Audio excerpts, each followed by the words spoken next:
L'ofensa és alguna de les coses que sempre esgrimeixen, sobretot quan hi ha la religió pel mig. Però és que fins i tot. Quan hi ha la religió pel mig. Sí, però fins i tot. Però parlem clar, diguem-ne. Però els que el teu Nostre Senyor, tal com jo el recordo, no ofenia. No ofenia, era un Nostre Senyor barra simpàtic. Però va haver gent que... Sí, però va haver gent que es va... Sí, però jo vaig anar a 5 judicis per aquell personatge. O sigui, va haver gent que sí que es va ofendre. M'explico?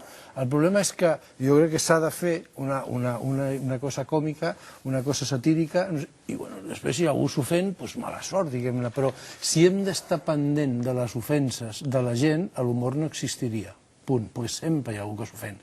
Aquest és un país que a més té molt poc sentit de l'humor, millor dit, té un gran sentit de l'humor sempre i quan no se senti, diguem-ne, implicat. O sigui, que volia explicar un acudit... Sempre en fotre's-en dels altres. Dels altres. Això ens fa moltíssima gràcia. I a ser possible dels més dèbils. Clar.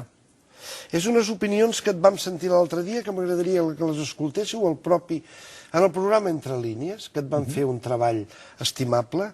Explicava això que aquí sempre diem, no? El mitjà de comunicació, el periodista, en aquest cas l'humorista, si agafa la carabina, sempre és per dir... s'ha de disparar cap a dalt, mai cap a baix, endavant.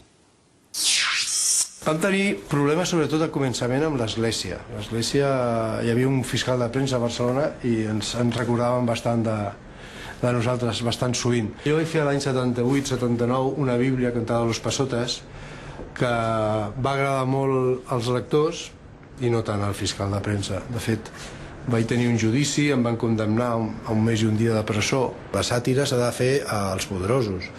Riure'ns d'una senyora analfabeta, com fan molts programes de televisió, a mi no m'interessa i a més em sembla una canallada. Efectivament, Martín, això és el que venim denunciant i la nostra audiència que ens seguiu cada setmana ho denunciem aquí. És que a més és un tipus... Programes de televisió se'n foten del desgraciat. Clar, treuen un friqui, pobre... Treuen un pobre home. Que està allà... Això hi tenia la mà trencada al Cerdà, en les seves cròniques marcianes. És una cosa que no he suportat mai. Entre d'altres molts, no? D'en fotre'n-se'n sempre del desgraciat. L'humor dels covards. Sí. A més, a mi, diguem-ne, em deprimeix, diguem-ne, que sigui tan abundant aquest tipus d'humor. Clar, treure una senyora analfabeta que li fas dir orgasme i no sap dir-ho, jo és que em sembla... Jo li fotria una bufetada al tio que li fa la broma, no? Perquè què vols demostrar? I aquelles escenes que havíem vist aquí, que havien passat tantes vegades, d'anar a una plaça on hi ha 4 jubilats donant de menjar als coloms, acostar-te allà i començar-los a fer mumorotes, fotre'ls-hi l'escarxofa per l'orella, quan estan indefensos davant de la bestiesa que et ve davant, perquè no va a la tele, quan surt la tele, surten 14, no, només en veus un. És crueltat amb el feble. Amb el feble. Jo això no li dic humor. De totes maneres, sembla que últimament els temes tabús per l'humor van creixent. Sí. Avui no fotis broma, per exemple, dels animals, que et vindrà la societat protectora. És molt curiosa. Al mig ambient et vindran els de Greenpeace. Vull dir, cada vegada, què està passant? Però és que ens estem fent políticament correctes. Sí, és així. El políticament correcte està limitant molt l'humor. Nosaltres intentem que no sigui així, però és veritat que cada cop costa més. Mira, demà, és casualitat, demà tenim un dinar allà el jueves amb el responsable de Médicos Sin Fronteras. Sí.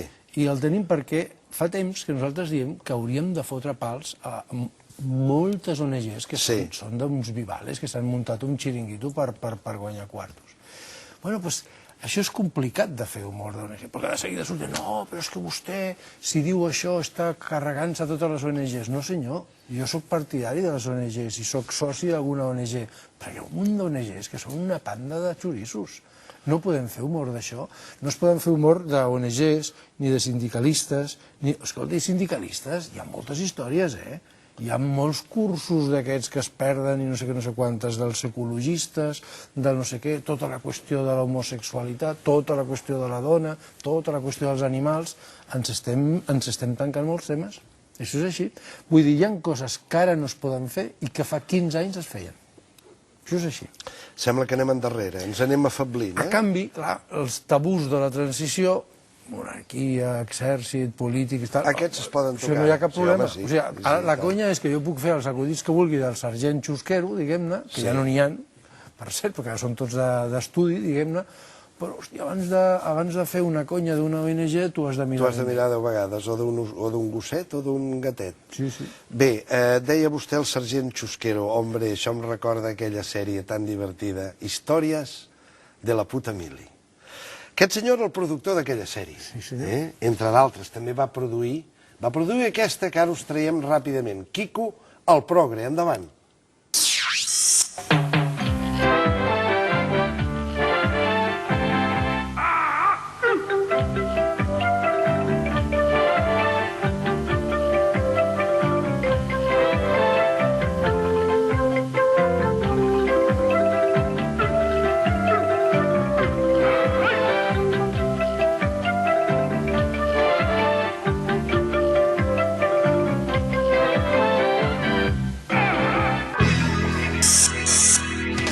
Ara t'explicaré una anècdota d'aquesta sintonia que no sap ningú.